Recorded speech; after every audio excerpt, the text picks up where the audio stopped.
So should Call of Duty go back to paid DLC?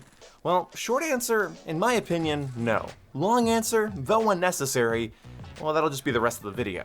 I understand that a lot of people are not very pleased with Modern Warfare's current DLC setup. Despite it being free for everybody on the same day, Modern Warfare's content is often critiqued by people for being derivative or low quality, or just regurgitating old maps and old designs. And while there are merit to those claims, is it really worth going back to paid DLC?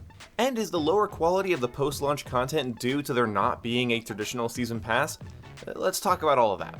But let's start with the brain dead stuff, okay? Season passes, paid maps, those split the player base. One person buys a map pack, the other one doesn't. These two players are now in different player pools, and their matchmaking experience is drastically different. Both of their games will age poorly for one reason or another, and the player base, again, is split. With paid DLC, it's sort of like you're damned if you do or damned if you don't. By not buying DLC or buying DLC, you are separated into a different player pool, and that's a fact that can't be avoided. More things get complicated when you release multiple map packs separately for individual purchases. Then you have people that have 1/4 of the DLCs, 2/4, 3/4, and they get their own matchmaking pools depending on what packs they did or didn't buy. I have that problem with Black Ops 2. I got 2 of the map packs through file sharing, and the other 2 I actually purchased, or I guess they were purchased for me at the time, and when it came down to it, I got into very weird lobbies after I lost the file share for the other 2 map packs. So yeah, that was an uncomfortable matchmaking experience, only having 2 DLCs out of the 4. So yeah, matchmaking got weird. So that's the brain dead thing. It complicates the player base, it irritates players because they have to pay more money. You have to understand that Call of Duty is already $60. Talking about spending even $30 more is just too much for some people. And I'm not saying those people don't have the money, I'm saying they're being smart with it. When you go to buy a new shooter, you don't know if you're gonna like it.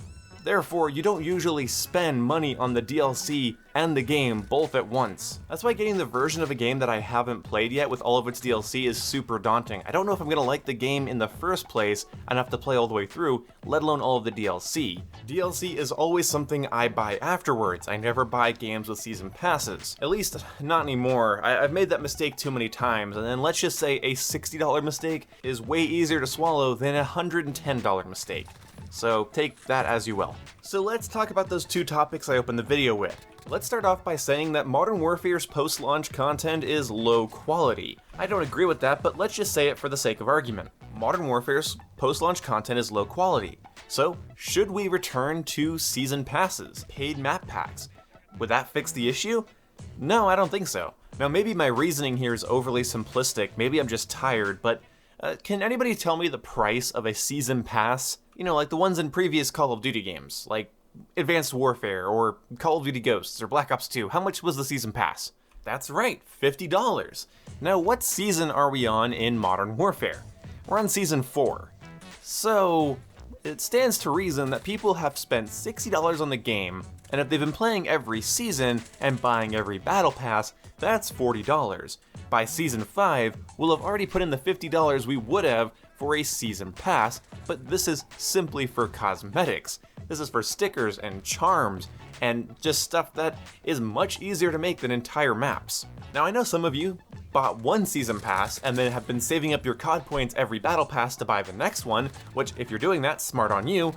But a lot of us, once we buy a battle pass and start getting COD points from that battle pass, we get up there and we think, well, you know what, I could afford that cool Rhodian skin, or that cool weapon variant, or that little 500 COD point bundle, or the little 800 one, or that tracer pack looks kinda neat, or maybe that anime pack with a little underage girl on it, you know? People love that shit. Modern Warfare is making upwards of like $3 million a day or some shit. I think that's what Prestigious Key's title said. I don't know if that was clickbait or not, but I'm guessing it's way more than that. Modern Warfare is making a shit ton of money, despite being free to play when it comes to its Battle Royale, its Warzone mode, and being $60 for everything else. They're making a crap ton of money on microtransactions, and on top of that, Activision's raking in that COD mobile dough as well. When it comes to CDL skins, battle passes, when it comes to cosmetic packs and bundles, those things are eating up a lot of people's dough. Let's face it, a lot of people are getting penny and dimed by Modern Warfare. I don't find it to be predatory though. That lays out exactly what you're paying for, it gives you the price, and you can choose to buy it or not. There's no random nature to it, there's no RNG, and it's up to you to decide whether or not it is overpriced. And you don't have to pay for anything that actually affects gameplay, just little cosmetics here and there. So yeah, a lot of the cosmetics are overpriced, but there are COD points in the Battle Pass, which sort of alleviates my frustration with them being overpriced, because through your playtime, you can basically earn yourself a discount on that bundle you want. Maybe there's a skin you really want for your character. Well, if you have the Battle Pass, play until you get the COD points you need and buy it, or at least take a decent chunk out of the initial cost. You might think that's still a waste of money because you're spending $10 on the Battle Pass, which is already a little outrageous, or sometimes even spending more than that to get the weapons early, which I do, but that's because I'm a stupid little content creator with a little baby penis. But either way, Modern Warfare makes a shit ton of money. Do you think that the maps aren't good in Modern Warfare because they're not getting more of your money? Do you want to, on top of all of these cosmetic charges and Battle Pass charges, you also want to be charged for the maps we have to play on? A large chunk of their player base, I am willing to bet, has put over $100 into Modern Warfare through buying cosmetics, the battle passes, and the initial purchase of the game itself. Not to mention the people that don't buy the game, they get into Warzone for free, and because they got Warzone for free, they buy the battle pass just because, whatever, it's a free game. I'll pay $10 every couple of months to get some cool cosmetics for this cool free-to-play game. So yeah, they rake in some serious dough. Do you really think that the reason that the maps aren't good is because they're not charging for the maps themselves? And that if you had to pay, then the Crash remake would have been better or non-existent? And that leads me to my next point. The notion that the maps would get better if we give them more money is insane. They are getting more than enough money to give us quality maps. But you might be thinking, then why are we getting handfuls of maps that are primarily remade maps? It's simple. People are demanding them. Really? Do you think most people want new maps? No, a very vocal minority sometimes, but really most of the feedback, if you scroll through Twitter and Reddit, are people asking for very specific maps to be brought back from COD 4, Modern Warfare 2. My dumbass wanted some maps in from Call of Duty Ghosts. I see more people saying, oh my god, bring in Dome from Modern Warfare 3, not stop adding remade maps. You're getting remade maps because remade maps are popular. And in the brand new engine that Modern Warfare is using, they are rebuilding these maps. It's not like we're playing on the Modern Warfare Remastered engine and they just port them over from MWR, and that's why we have so many COD 4 maps. No, they're giving us what they think we want, even though it sometimes sort of feels like they pick it out of a hat. For instance, I see people asking for Terminal, High Rise, and Dome in Arcaden, but I rarely see anybody asking for Backlot. I never saw anybody ask for Crash either. Also, they added Crash around Christmas time and didn't give us Christmas Crash, so yeah, it seems a little random, I'll fully agree. I don't mind Scrapyard as a map in Modern Warfare, but I didn't see anybody saying add Scrapyard. These maps aren't remade because they need more of your money. They're remade because that's what people constantly request, is nostalgia bait. And like it or not, people love a healthy dose of nostalgia bait. Maybe it's a little unhealthy, but it's honestly heavily requested. I'll admit that I'm biased here though.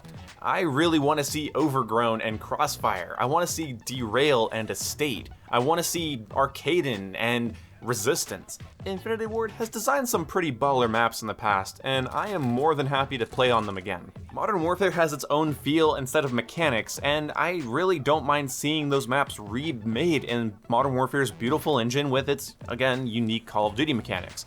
So yeah, most people don't mind remade maps. If you're completely against them, you're not alone, but you're not the majority. And don't worry, the next Modern Warfare map that we're all getting for free at the same time on all of our platforms with probably a massive 100 gigabyte download, I'd have to assume, that's gonna be a new map we've never seen before called Cheshire Park. Unless that's that map for Modern Warfare 3, but I don't know if it is or not, now that I'm thinking about it. But either way, our next map I don't think is a remade map, but now I'm questioning that. Let me know in the comment section below. I could be wrong, I would look it up, but it's 4 AM, and I'm gonna trust you guys. Whoever writes my wrong here gets a pinned comment, so everybody clamber for it. Dance monkeys. Anyway, my basic summary of this whole topic is pumping more money at Infinity Ward is not gonna get you higher quality maps. Also, maps are subjective. Some people love remade maps and some people don't. It's really not an objective, this is a low quality DLC sort of deal. Although with Season 4, low quantity is certainly on my concern list, but I don't want to complain just yet. I think we're gonna see a pattern of every other season is a little bit thinner on content, and that's not a terrible pattern. That gives them room to breathe, that gives them room to work, and honestly, pretty soon we're going to be getting way more than what we would have with a previous Call of Duty Season Pass, with just 16 maps being added post-launch. And the best part is, you don't have to pay anything. If you want to spend money on cosmetics, you can, otherwise the game completely leaves you alone and lets you grind for every stat change weapon. Modern Warfare is not only pro-consumer, but it honestly makes me proud of the franchise. It's the only part of Modern Warfare that's consistently delivered for me that doesn't make me want to pull my hair out. Other than that, the dev support with weapon balance and listening to the community's gameplay change requests, that drives me up the fucking wall. But the fact that Vacant was added doesn't thrill me. The fact that I didn't have to pay for it really thrills me. So chew on that if you want to. I'll see you when I see you guys. Goodbye.